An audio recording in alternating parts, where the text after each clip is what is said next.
Está bien mensos. A mí, por ejemplo, puedes ver que estén listos y todo, pero hay unos que están bien. Sí, no manches.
Médico, buenas noches, ¿me logra escuchar?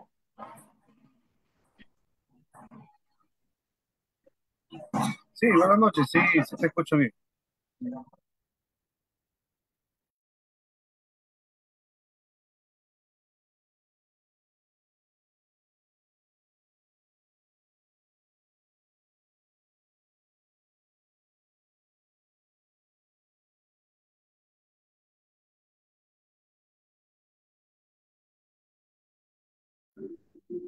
Vamos a iniciar, por favor. Buenas noches, estimados participantes. Les saluda María, asesora académica del Centro de Capacitación Internacional Público-Privada CIP. Agradecidos por su participación al curso de fluidoterapia en animales exóticos y mascotas no convencionales, que estará a cargo del médico veterinario Mario Rendón desde Ecuador. Asimismo, para el buen desempeño del médico, se les recomienda por favor mantener la cámara y micrófonos apagados.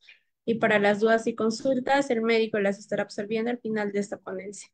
Del mismo modo, si desean adquirir la clase grabada más el material de estudio más la certificación, estaré dejando mi número en el chat del Zoom. Buenas noches, médico Mario Rendón, le doy pase a su ponencia.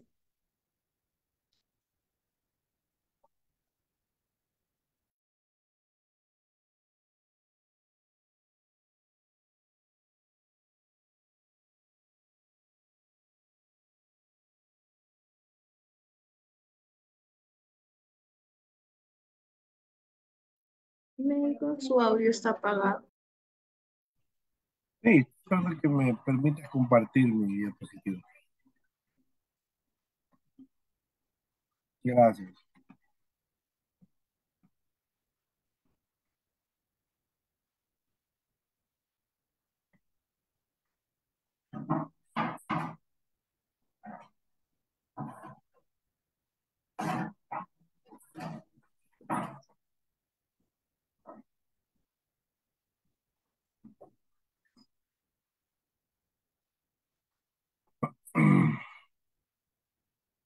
Bien, buenas noches con todos.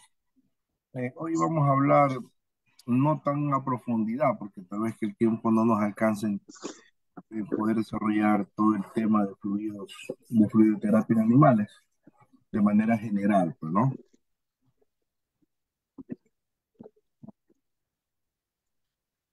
Entonces, nosotros debemos de tomar en cuenta y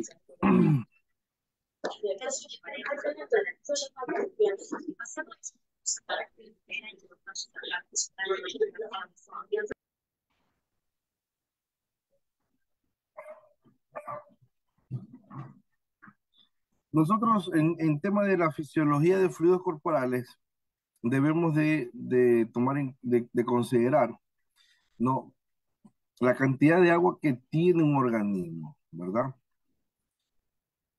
Sabemos muy claramente como concepto básico o como fuente base de que el agua pues es muy impredecible para la vida. El hombre debe procurársela para poder vivir. Un estrecho fluctuante entre ingresos y ingresos diarios en el tema del líquido vital. Nosotros más o menos en el organismo humano, en la especie animal, fluctúa entre un 45 y 60% del cuerpo en kilogramos. Es decir, nosotros hacemos una relación de cuánto pesa un paciente, nosotros más o menos ese es un porcentaje que nosotros podríamos tener como base. Que sí es muy cierto, existen variaciones y eso va a depender mucho de la edad entre un animal joven y un animal adulto, ¿verdad? Va a depender mucho del sexo, si son hembras o son machos, va a depender también de la cantidad de grasa que posee el individuo, ¿no? Entonces, si es obeso o es delgado, son factores que van a influir y que a nosotros nos van a ayudar a tomar decisiones en el momento de que queremos incorporar fluidos o hidratar a un paciente.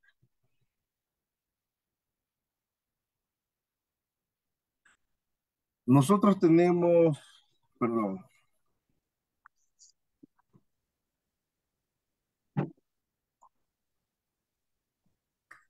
nosotros dentro del organismo tenemos líquidos corporales, los cuales están distribuidos entre el plasma, están distribuidos en intracelular e intersticial, ¿verdad? Nosotros tenemos varios componentes, vemos que uno de los más importantes tenemos sodio, potasio, calcio, magnesio. Son los, son los más importantes y en mayores cantidades. Perdón, se ha repetido esa lámina. El organismo produce un sinnúmero de líquidos o secreta un sinnúmero de líquidos, saliva, sudor, secreciones gástricas, fístulas pancreáticas, fístulas biliares, milostomía, diarrea, heces, orina, plasma sanguíneo. Cada una de estas excreciones,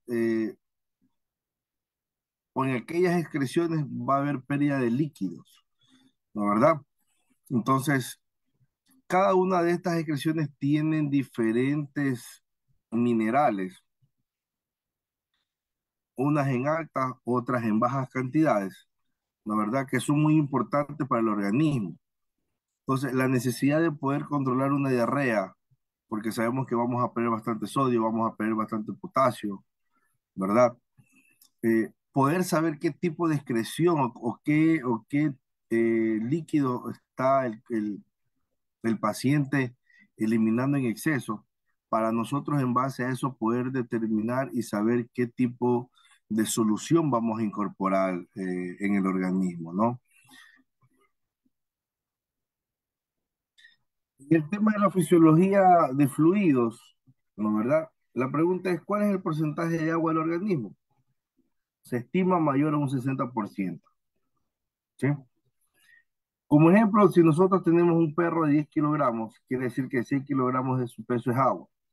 El 0,09 kilogramos de peso corresponde a su volemia, más o menos, ¿no? En algún momento alguien hizo un chiste diciendo que los gorditos no estamos gordos, sino llenos de agua. O sea, estamos inundados. Extracelular corresponde un 20% e intracelular un 40%. Esto es un dato muy importante que nosotros debemos de saber, porque en base a eso vamos a determinar que un 20% es extracelular, ¿verdad? El 15% es un comportamiento intersticial, que es la hidratación, y un 5% es intravascular, volemia aproximadamente un 9% del peso corporal. Hidratación versus volemia. Para nosotros poder tener conocimiento, o hay que tener cierta base de ciertos conceptos que probablemente no hemos olvidado, tal vez otros no lo sepamos. Entonces, en la hidratación, este parámetro mide la cantidad de fluido que hay en el intersticio, parámetros que no nos dan información sobre el estado de hidratación del animal. Turgencia de la piel, humedad de la mucosa y la enoftalmia. Mientras que volemia, este parámetro mide el nivel, ¿verdad?, de perfusión tisular, parámetros que nos dan información sobre volemia del animal, frecuencia cardíaca, TRC, PAS, color de mucosa, ¿sí? En el equilibrio hidroelectrolítico, nosotros debemos de considerar que a nivel extracelular vamos a tener sodio y intracelular vamos a tener eh, potasio, ¿no? Este es un dato muy interesante porque nosotros al hablar al hablar de fluidoterapia, ¿verdad? Vamos a manejar muchos eh, balances de macro y microminerales, ¿sí? Que van a aportar mucho en el organismo y que de eso muchas veces va a depender de que el paciente se reponga mucho más rápido, ¿verdad? Entonces, cuando nosotros no hacemos algo muy bien balanceado, vamos a tener un serio problema, podemos estar incluso eh, enviando demasiado líquido o a su vez no estamos enviando suficiente fluidos a un organismo, ¿sí? Entonces, las alteraciones hidroelectrolíticas constituyen una de las principales causas de morbimortalidad, en especial en pacientes adultos, en pacientes que se contemplan una edad bastante considerada. El comportamiento del líquido intracelular corresponde a un 40%, que es la composición de los líquidos celulares, es bastante parecida incluso entre los distintos animales. Por todo esto, se considera que el líquido intracelular de las distintas células está formado un gran comportamiento de líquido. Y el comportamiento extracelular, que corresponde a un 20%, que principalmente la encontramos en el plasma, ¿verdad? En los espacios intravasculares y en los espacios intersticiales entre un 16%, o sea, más o menos 11 litros. Eso va a depender también del tamaño del individuo para nosotros poder sacar este porcentaje o la cantidad que se posee. Nosotros tenemos ingresos de fluido, que esto va pues hacia el plasma, membranas, líquidos intersticiales, membranas y el líquido intracelular, ¿no verdad? Posteriormente tenemos un movimiento de líquido o de fluidos, por decirlo así, a nivel linfáticos, ¿no verdad? Tenemos ciertos egresos que se pueden dar por algún esfuerzo físico, eh, por no haber ingerido suficientes líquidos, se comienzan a tomar reservas, ¿verdad? Que tal vez yo puedo decir, tomé agua hoy día, sí, pero recordemos que el líquido que uno ingiere es distribuido en todo el organismo, ¿verdad? Cuando ya hay un proceso de deshidratación es cuando el organismo ya comienza a tomar los líquidos que se encuentran en reserva. Recordemos que el intestino absorbe, ¿verdad? Eh, Al tomar todas las reservas de líquido, hablamos de todas el líquido que se encuentra a nivel intracelular, a nivel intersticial, ¿no? El organismo se comienza, por decirlo de manera muy morocha, se comienza a secar de adentro hacia afuera, ¿verdad? En el tema de la fisiopatología, nosotros normalmente al tener bastante fósforo, potasio, sodio, ¿no? Al haber pérdidas de macro de macro y microminerales, vamos a tener un desgaste a nivel intracelular, ¿sí? Vamos a tener problemas a nivel intravascular, intracelular, la glucosa comienza a disminuir, o sea, comienza a haber todo un proceso interno en el organismo en el cual comienza a haber cierta presencia a nivel física en que nosotros podríamos determinar qué es lo que está sucediendo con el individuo. ¿Cómo funciona la ósmosis? Pues la ósmosis es el fluido tenderá a ir hacia el comportamiento con mayor presión osmótica. Dentro del organismo, el intercambio se dará a través de las membranas celulares, siguiendo este principio, ¿no? Nosotros lo que vamos a hacer es que eh, en el tema de ósmosis, todo se va, ¿cómo me puedo dar a entender? A ver, para hablarlo de manera mucho más, con términos mucho más, o menos técnicos, por decirlo así, ¿no?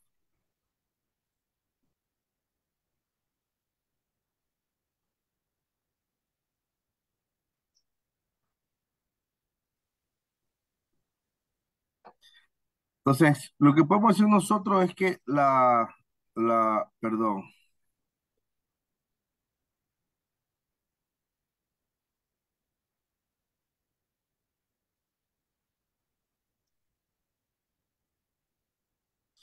nosotros podemos decir que la ósmosis es nada más que un fenómeno que ocurre dentro del organismo de difusión pasiva que sucede cuando existen dos soluciones en medio con diferentes concentraciones, ¿no verdad? Estas las cuales suelen estar separadas por una membrana semipermeable. Entonces, esto hace que haya cierto pase o deja pasar, mejor dicho, solo lo que es el disolvente, ¿no? Entonces, por eso hablamos nosotros de los espacios intracelulares versus los espacios extracelulares. Tenemos diferentes tipos de fluidos, cristaloides, tenemos los coloides, tenemos nutrición parenteral, ¿verdad? Sangres y derivados, en este caso puede ser plasma o cualquier otro derivado de la sangre. Entonces, estos aquí son los tipos de fluidos que nosotros podemos utilizar o suministrar a nuestro paciente, dependiendo cuál sea el caso. En el tipo de fluidos, pues en los cristaloides tenemos soluciones hipotónicos, isotónicos, hipertónicos, ¿no? Y en los coloides tenemos soluciones o fluidos naturales y sintéticos. Nosotros en método de administración podemos hacerlo de manera parenteral, sea vía endovenosa, intraóseo, que es en casos muy extremos, normalmente casi no se realiza eso, intraperitoneal, que también se suele dar, eh, intracelómico, que también eso se puede dar en pacientes exóticos, vía subcutánea y enteral, vía oral o a través de sondas alimentarias, que eso ya normalmente se utiliza dependiendo del caso, la gravedad, si tal vez por tema de deshidratación, por tema de anemia, no se puede coger la vena en el animalito para poderle aplicar un suero. La preparación de los fluidos, pues nosotros nos vamos a centrar en las vías, en la vía endovenosa. Normalmente nosotros vamos a utilizar siempre un catéter endovenoso que permite el acceso venoso al animal y existen diferentes tamaños, medidas en agujas. La medida de aguja va a depender más que todo del porte del paciente, ¿sí? También existe un catéter central que se coloca en condiciones de esterilidad y tiene un funcionamiento ligeramente distinto y que llega directamente a una vena cama craneal a través de la yugular. Este tipo de catéter que se aplica ya también es en caso extremo, cuando queremos que el producto vaya a una vena principal para su mayor o mejor absorción o recorrido.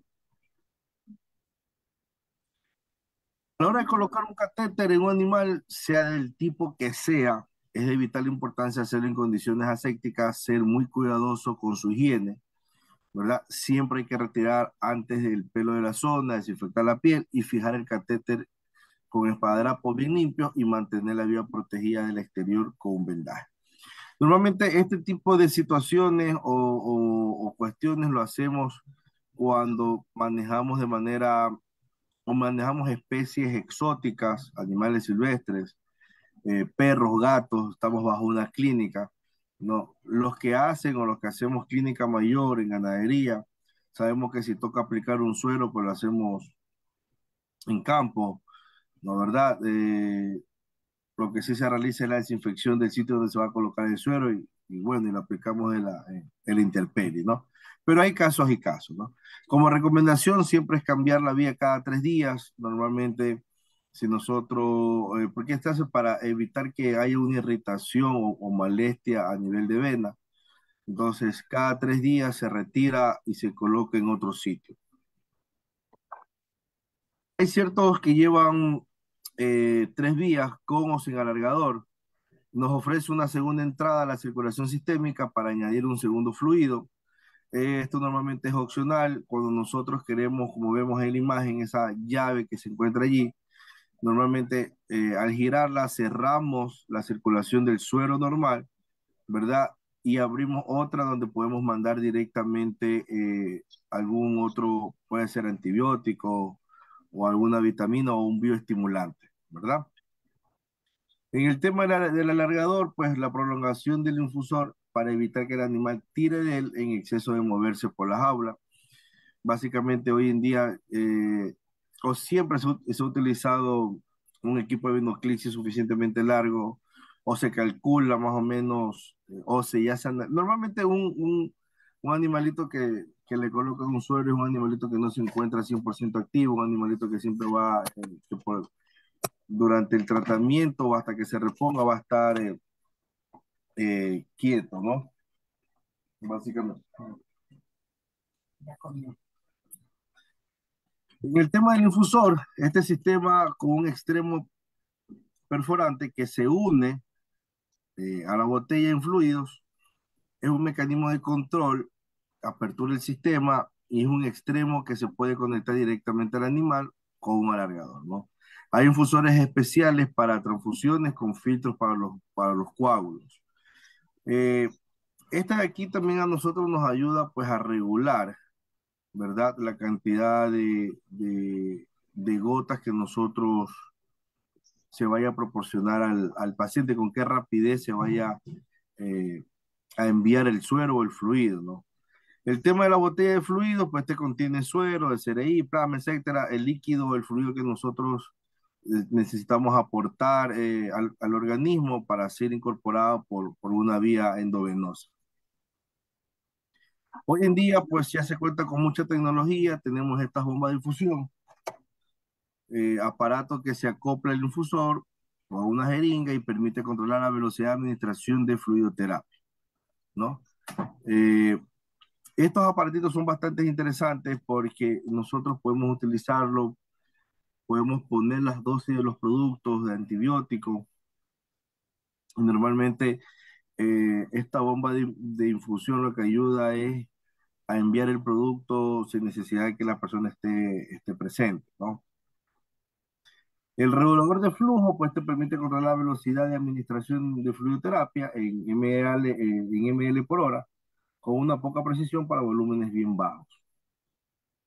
Esa es la tecnología con la que se cuenta hoy en día en el área de fluidoterapia. Anteriormente, pues solo se manejaban sueros directamente a la vena, pero con esta aparato de con esta bomba de infusión, a mí me da mucho gusto visitar ciertas clínicas veterinarias y ver cómo ya poco a poco van adquiriendo tecnología, ¿no? Bomba de infusión, ecógrafo, aparatos para realizar análisis de sangre, etcétera, etcétera, etcétera. Permítame un minutito.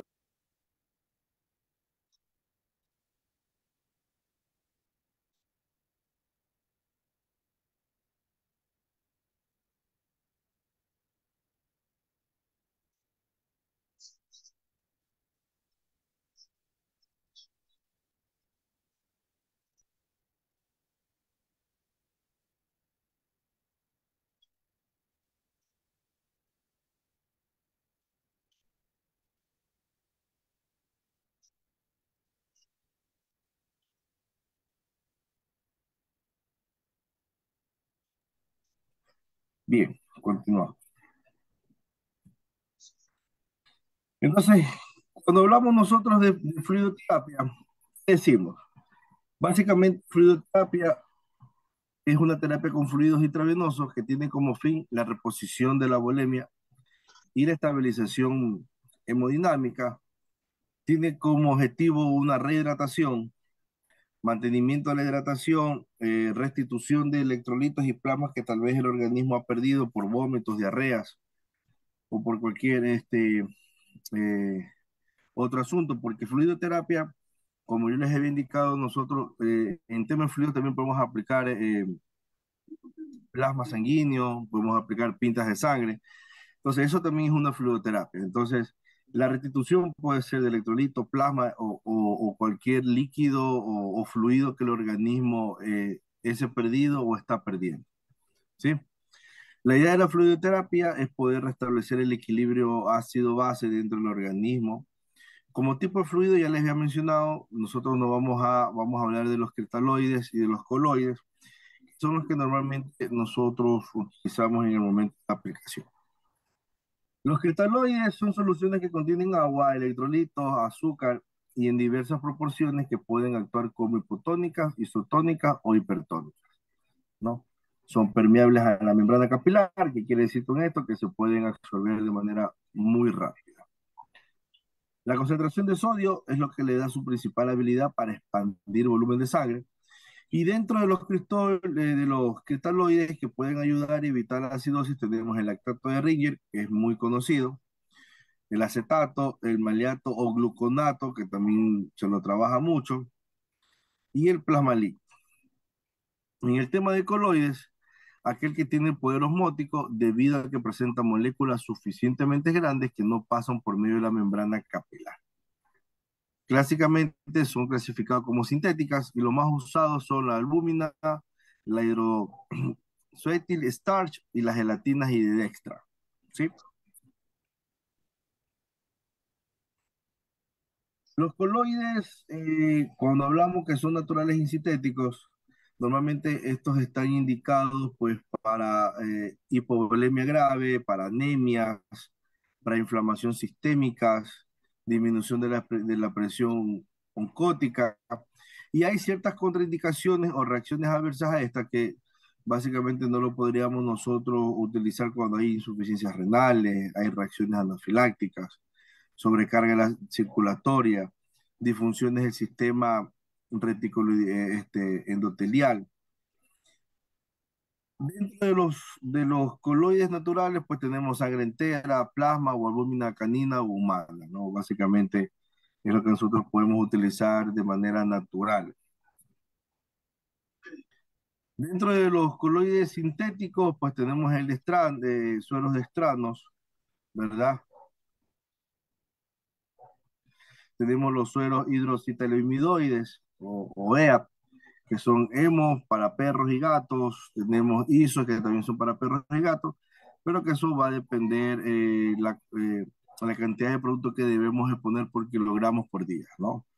Ahí tenemos en perros y gatos qué cantidad podríamos aplicar para obtener un resultado favorable sin ningún inconveniente.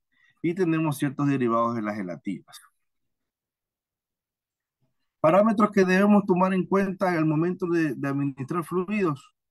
Hay que ver qué tipo de deshidratación se tiene. Hipotónica, el fluido que pierde el animal es hipotónico respecto al plasma. Ejemplo, golpes de calores, animales que han sido rescatados, animales que han estado en cautiverio o en condiciones eh, en las cuales han estado expuestos 100% al sol. Tenemos isotónica, que es el fluido que se pierde de igual forma respecto al plasma. Ejemplo, puede ser vómitos, puede ser incluso hasta diarreas también, ¿no?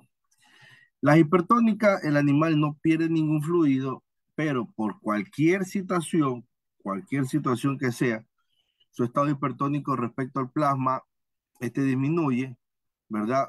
Puede ser ingesta de agua de mar, agua salada, es algo que no va a suceder o que obviamente es muy raro que suceda, ¿no? Entonces, estos son los tres tipos de deshidratación que hay, ¿verdad? Y en base a esto nosotros deberíamos analizar y poder decir qué tipo de fluido o qué tipo de solución vamos a incorporar al organismo. En el tema de fluidoterapia de aves, ¿verdad? Las vías de administraciones pueden ser orales, subcutáneas, intravenosas, intraóseas, que eso es muy raro que se dé. Eso va a depender, la vía de administración va a depender según el caso y la gravedad. Sabemos que una aplicación intravenosa pues va a ser de absorción mucho más rápida que una vía oral.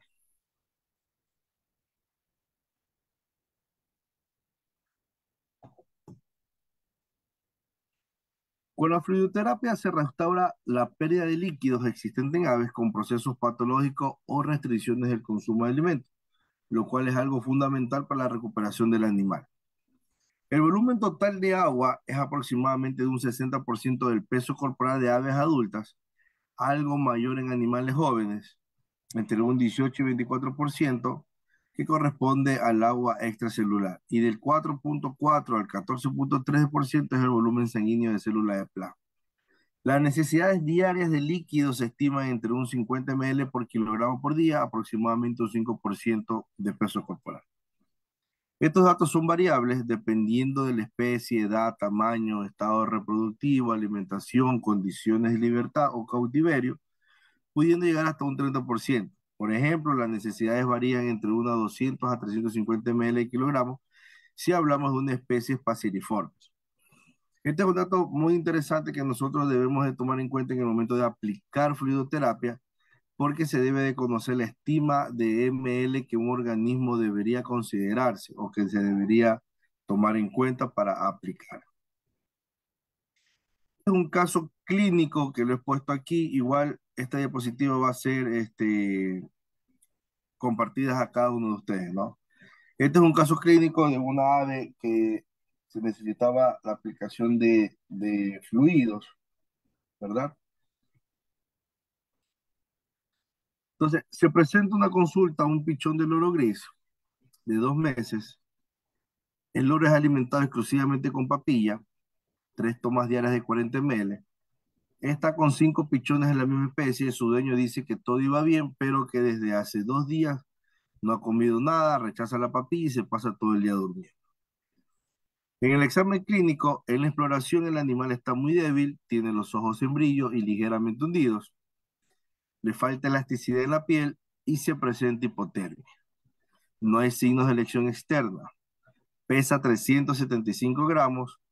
A la exploración se palpa un cuerpo extraño en el buche.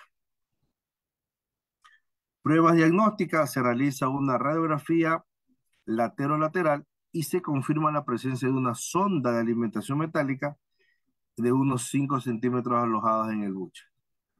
La presencia de este objeto es la causa de la deshidratación por falta de consumo de líquido, ¿no? Ahí vemos una imagen. Yo lo que siempre hemos dicho en todas estas últimas semanas, de la necesidad de nosotros como médicos siempre pararnos en pruebas de diagnóstico, radiografías, pruebas de sangre, para nosotros poder tener un mejor diagnóstico de la situación. Entonces, ¿qué es lo que se hizo como tratamiento? Se estima un grado de deshidratación de un 10%, se calcula el déficit de líquidos aproximado en relación con el peso. Entonces, deshidratación estimada un 10% por el peso vivo del animal, que eran 375 gramos, igual nos da 37,5 ml, que es el déficit de líquido estimado por el animal. Entonces, la necesidad de líquido de mantenimiento diaria según el peso son 50 ml, ¿verdad? Que era lo que habíamos dicho en esta lámina de acá. 50 ml por kilogramos, ¿verdad? Es igual, 50 por 0,375, que es el peso en gramos, nos da igual 18,75 ml. Teniendo en cuenta que es un animal joven y que en este caso las necesidades de mantenimiento son mayores, finalmente se establece la necesidad diaria de 25 ml, ¿verdad? Las primeras 24 horas se va a administrar 43,75 ml, que son 25 ml de mantenimiento más un cuarto de 37,5 ml de déficit. Esta ya es una decisión o de los 25 ml que se le va a suministrar, tomando en cuenta ciertos criterios médicos, de que un animal joven es un animal que va a necesitar de algo más de líquido, ¿verdad? Tengo un pequeño video, espero que todos lo puedan escuchar y ver.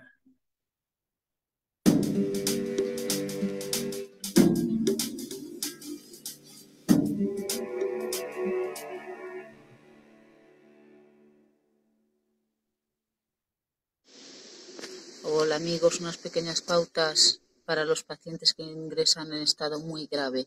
Cuando una paloma está muy grave, no se mantiene en pie, está muy delgada, está como o muriéndose o casi muriéndose, entonces lo que no podemos hacer es ponernos que si le doy papilla, o sea, darle tralla y matarla en el intento, ¿vale?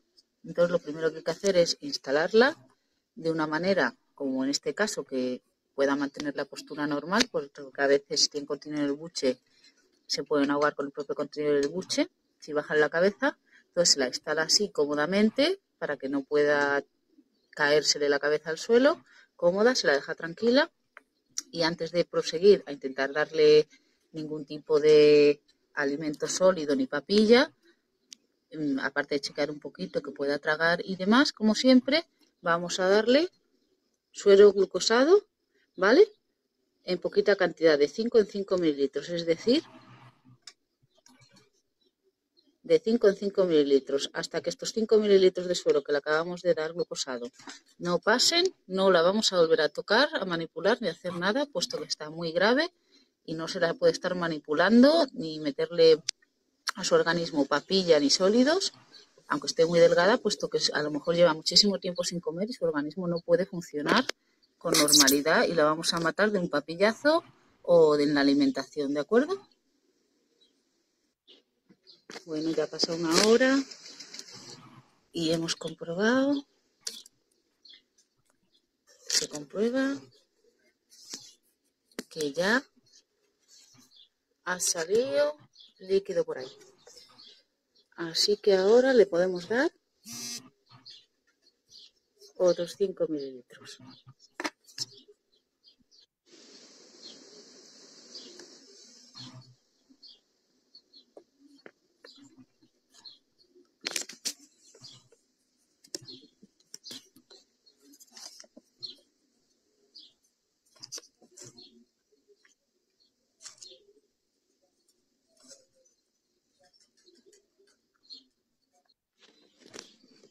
Aprovechamos el segundo crítico del día para hacer lo mismo.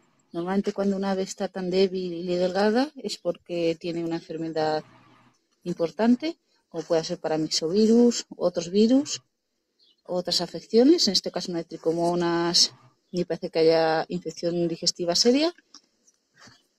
Y bueno, hay que considerar que no es simplemente desnutrición, sino que están enfermos.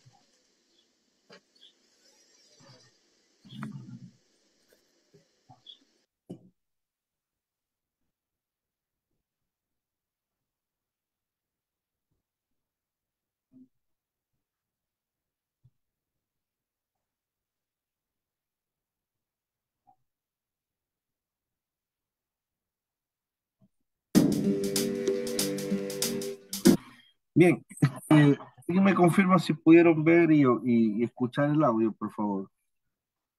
El video.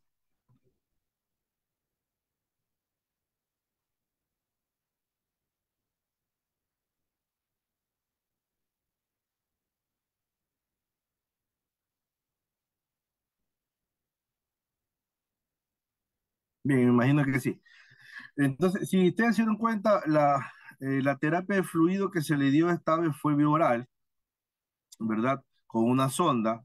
Entonces, esto nos garantiza, porque también podemos darlo directamente con jeringa, que el animalito tenga la voluntad. Pero al darlo con sonda, lo que nos garantiza es que el fluido fue depositado directamente en el interior del organismo, ¿verdad? La cantidad de fluido que podemos darle, eso ya va a depender del criterio médico. Hay ciertas condiciones en donde nosotros debemos dar cada 20 minutos, cada media hora, cada hora. Eso ya va a depender del criterio del médico, ¿no? Cuando hablamos de fluidoterapia en reptiles, para rehidratar un reptil se recomienda realizar baños de agua tibia. La verdad, este es un dato muy interesante, durante 5 minutos. De esta manera también aumentamos su temperatura y por ende el metabolismo, ¿no? Lo que hacemos es que el animalito se vuelva a activar. Sabemos claramente que el reptil necesita de calor para que todo su organismo se active. Es importante recordar que los reptiles tienen una temperatura óptima preferencial en la que mantienen sus funciones metabólicas adecuadas y de hecho los fluidos administrados siempre deben estar atemperados, que quiere decir acorde a la temperatura de ellos. Igualmente se debe elegir vías menos invasivas como el uso de sondas orales o cloacales, pero en animales que estén muy críticos o tengan alteraciones digestivas se debe utilizar vías parenterales. En el caso de utilizar la vía oral, no se debe superar la administración al más de un 3% del peso corporal. Y como vías parenterales se puede realizar vía subcutánea, intracelómica, intravenosa o intraósea. A la vía subcutánea es fácil de aplicar, pero se debe tener en cuenta que este espacio es limitado, el tejido está un poco vascularizado, por lo que solo se debe emplear en animales con una deshidratación moderada, o menos del 5%. Y se puede administrar como máximo un 5 ml de kilogramos en cada punto de inyección. La aguja debe introducirse entre las escamas y estar atentos a cambios locales de coloración o necropsia post-inyección. Esto suele darse no con mucha frecuencia, pero si acaso realicen este tipo de acción, no se asusten si acaso con el pasar de los días logran ver cierta coloración ahí diferente al resto del cuerpo, ¿verdad? Aquí les pongo otro video más, espero que lo puedan ver y escuchar. Frida is going to go ahead and help us demonstrate some sub-Q fluids and where we can administer those. So as with the sub-Q injections, you can kind of give those injections for sub-Q fluids anywhere right here along the side of the body, kind of where the really spiny skin meets the underbelly skin. I usually find that this area has a lot of expansion to it and a lot of elasticity to it. So it's a really great place to be able to give fluids. You can give that anywhere all the way down to the inguinal area right here. So I usually find that to be a great place to give fluids. Another place that you can give it is up top here. Again, you get some decent expansion, not quite as good as here on the side. So we'll go ahead and show you the side here for right now. When restraining, if you don't have somebody to help you restrain, sometimes you can do this on your own. So just kind of gently putting your hand under the chest, and then you can take that front limb and just kind of pinch it with your pointer finger and your middle finger there and draw it forward. And that way you have access to the skin along the side here. So we're going to go ahead and put this needle underneath the skin and the scales. So ideally going in between scales when doing it. So now our needle is underneath the skin. You can kind of see. You don't want to go very deep. Their skin is very thin and they have a very minimal subcutaneous layer, and their body wall muscle is actually quite thin. And so we just want to stay right underneath the skin here. To make sure that you are under the skin, when you insert your needle, just go ahead and draw back a little bit, make sure that you're getting negative pressure, which we are, so we can go ahead and give those fluids. When you're giving the fluids, you want to make sure that you see that little bubble kind of draw up, which it is. It's looking really great. You can kind of see that filling up there. And then afterwards, you can just pull the needle right on out.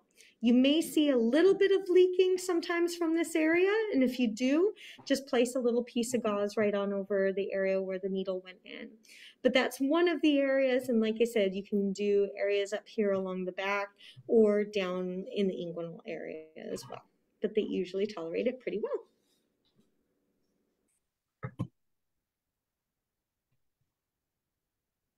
Frida is going to go. Ahí en el video podemos observar cómo ella hizo una aplicación de fluidoterapia a nivel subcutáneo, ¿verdad? Si nos percatamos bien en el video, vemos cómo ella entra en medio de la escama, como se lo indica en la teoría, hace la aplicación de un catéter. Yo le digo catéter para niños, un catéter muy fino, muy delicado, que ingresa a nivel subcutáneo y ella deposita una cantidad de fluido, ¿verdad? ¿Por qué lo hace en esa región? Ella explica allí que este reptil pues posee la piel de arriba es mucho más gruesa, ¿verdad? Que la piel de abajo donde aplicó el catéter, lo cual eso facilita la introducción de la aguja, ¿sí? Entonces, por esa razón ella aplica en esa región el catéter.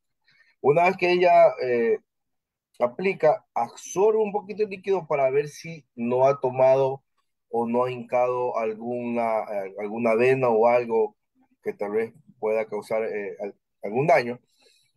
Una vez que constata eso, aplica el fluido, la verdad, envía todo el fluido a esa región y vemos cómo se logra. Vamos a ver si...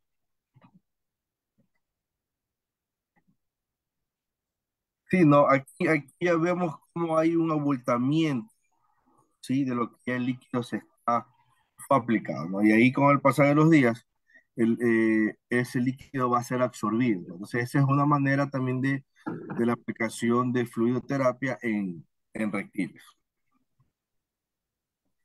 Nosotros, ¿cómo hacemos una validación farmacéutica?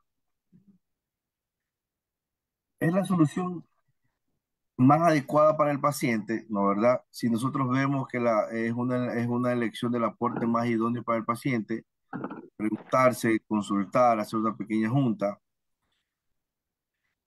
hacerse la pregunta, ¿es correcta la dosificación? Tomar en cuenta el peso, funciones renales, cardíacas, eh, edad del animal, sexo del animal. ¿Es preciso adicionar electrolitos? Siempre vamos a necesitar vamos a tener que analizar necesidades basales más pérdidas adicionales. Yo siempre recomiendo la aplicación de electrolitos que son las que nos van a ayudar muchísimo o nos van a aportar altísimo para corregir esos problemas de deshidratación. ¿Cuáles son los requerimientos del paciente? Por ejemplo, si el paciente está en ayuna, va a ser muy diferente a un paciente que posiblemente ese tenido todas sus comidas. Tratamiento con otro fármaco que produce alteraciones electrolíticas. Sabemos perfectamente que nosotros cuando hacemos un tratamiento siempre va a haber o siempre vamos a analizar qué medicamento vamos a enviar, a colocar, a suministrar para ver si hay antagonismo o hay sinergismo, ¿verdad? Entonces, de eso va a depender mucho el tratamiento de otros fármacos. Nosotros una vez que tenemos el paciente que está con su vía, hacer un seguimiento eh, en base a la fluidoterapia, ver la evaluación diaria de la terapia.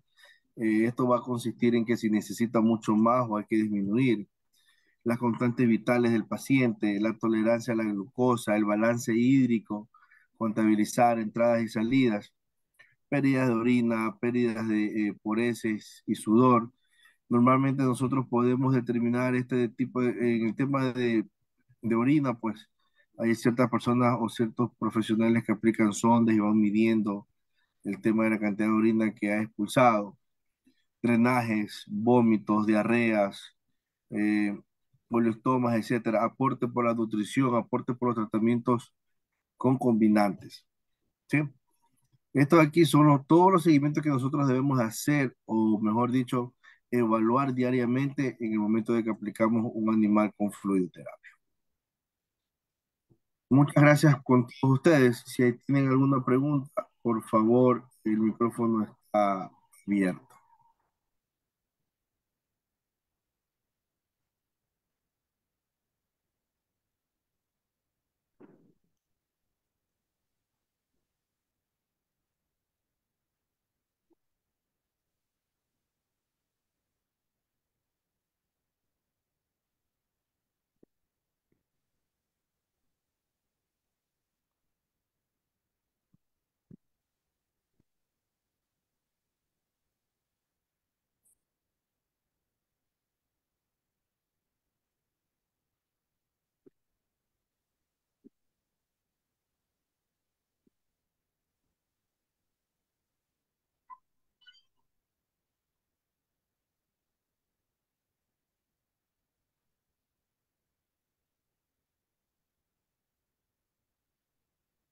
Médico, al parecer no hay ninguna pregunta.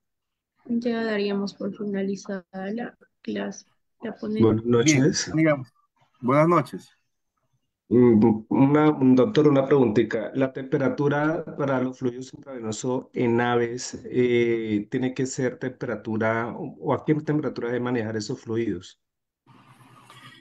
Mira, nosotros normalmente, yo siempre recomiendo que tiene que ser a temperatura, preferible a temperatura ambiente, ¿verdad? No podemos aplicar soluciones por debajo de aquello porque el organismo lo consideraría como un cuerpo extraño, ¿sí?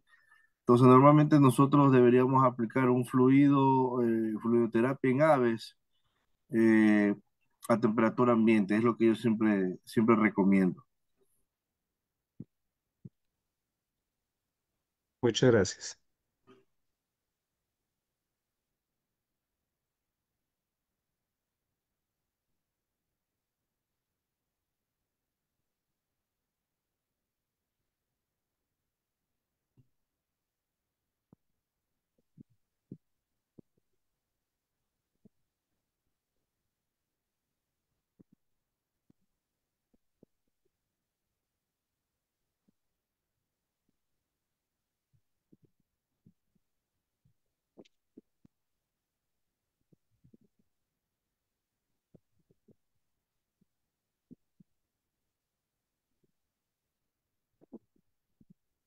Bien, sin ninguna otra pregunta, pues yo les agradezco mucho por su participación. Ya le indico a la compañera si vuelvo a hacer la vacuna de Mari Carmen. Doctor, ¿hay alguna otra manera de tomar la temperatura en aves que no sea rectal? O sea, mira, desconozco si tal vez la haya. Normalmente siempre ha sido bastante eficaz la toma de temperatura rectal en el animal. Hoy en día también existe, bueno, no es que desconozca, existe también los termómetros digitales que tú lo colocas y te puede dar también la temperatura, ¿verdad? Aunque siempre va a haber un margen de error. Para mí sigue siendo eficaz la toma de temperatura rectal.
Bien, entonces como les he indicado, esta presentación igual va a ser compartida con cada uno de ustedes. Tengan una muy buena noche.